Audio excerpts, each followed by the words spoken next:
अब हम इलस्ट्रेशन 5 करते हैं। बिना टाइम वेस्ट किए इसको रीड करते हैं। Compute the tax liability of mister A, age 42, having total income 51 lakh for the assessment year 25-26.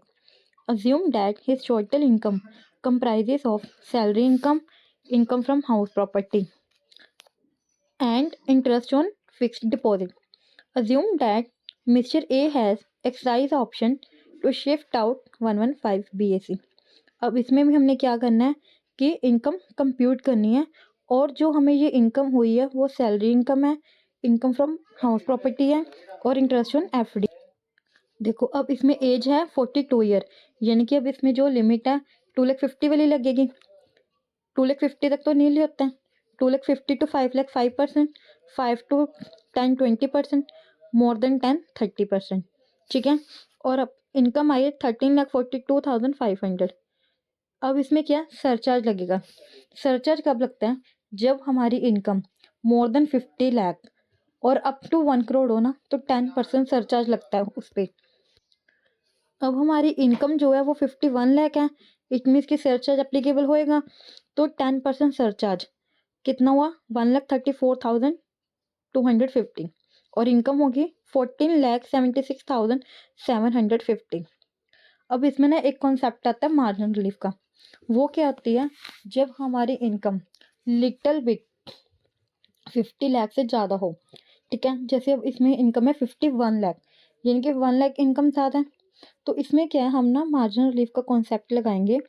तो उसमें हम पहले जो 50 लाख तक की इनकम पे टैक्स कैलकुलेट करेंगे, क्योंकि 50 लाख की इनकम तक कोई सरचार्ज नहीं होता। तो 50 लाख तक हमने पहले इनकम कैलकुलेट की, तो हमारी इनकम आई 13,12,500। ठीक है, अब टोटल इनकम लेस 50 लाख, मतलब कि जो टोटल इनकम थी वो थी 51 लाख, उसमें से हम 50 लाख माइनस करेंगे। जो ऊपर का 1 लाख है वो हम सारा किसको दे देंगे, गवर्नमेंट को। ठीक है, उसका रीज़न क्या है हम आगे बताती हूँ। कि अब कितनी इनकम होगी 14,12,500। अब हमने क्या करना है 14,12,500 और 14,76,750 में से लोअर वैल्यू देखनी है, कौन सी हमारी लोअर है। तो लोअर 14,12,500 है। अब इसमें 4% हेल्थ एजुकेशन सेस लगाएंगे, जो कि 56,500 आए। अब हमारी टैक्स लाइबिलिटी बन गई 14,69,000। अब जो 14,76,750 है, उसमें से 14,12,500 माइनस करेंगे, और जो माइनस करके जो वैल्यू आएगी 64,250, वो हमारा मार्जिन रिलीफ है। मतलब कि वो हमारी एक तरह से इनकम होगी कि उस पर हमने टैक्स नहीं देना। अगर हम 14,76,750 पे टैक्स कैलकुलेट करते हैं, अगर उस पर आप 4% हेल्थ एजुकेशन से ऐड करो, तो देखो टैक्स ज़्यादा बन रहा है। इसलिए सरकार ने क्या किया हुआ है कि मार्जिन रिलीफ लगाया हुआ है, कि अगर आपकी इनकम लिटिल बिट इंक्रीज होती है तो आप ऐसे इनकम कैलकुलेट कर सकते हो, ऊपर की जो वैल्यू है वो सारी सरकार को दे दो। ठीक है,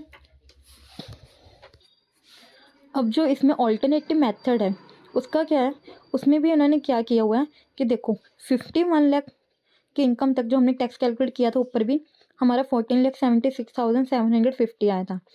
उसके बाद इन्होंने 50 लाख की इनकम पे टैक्स कैलकुलेट किया, जो कि 13,12,500 आया।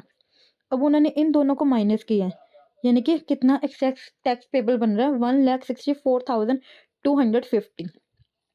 उसके बाद इन्होंने 1,64,250 में से 1 लाख माइनस किया, तो मार्जिन रिलीफ हमारा आया 64,250, जो कि ऊपर भी हमारा यही आया था।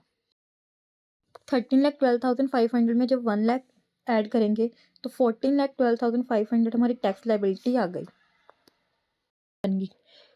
दोनों सेम है, बस उन्होंने थोड़ा तरीका चेंज किया ऑल्टरनेटिव मेथड में कि ऐसे इनकम कैलकुलेट की हुई है।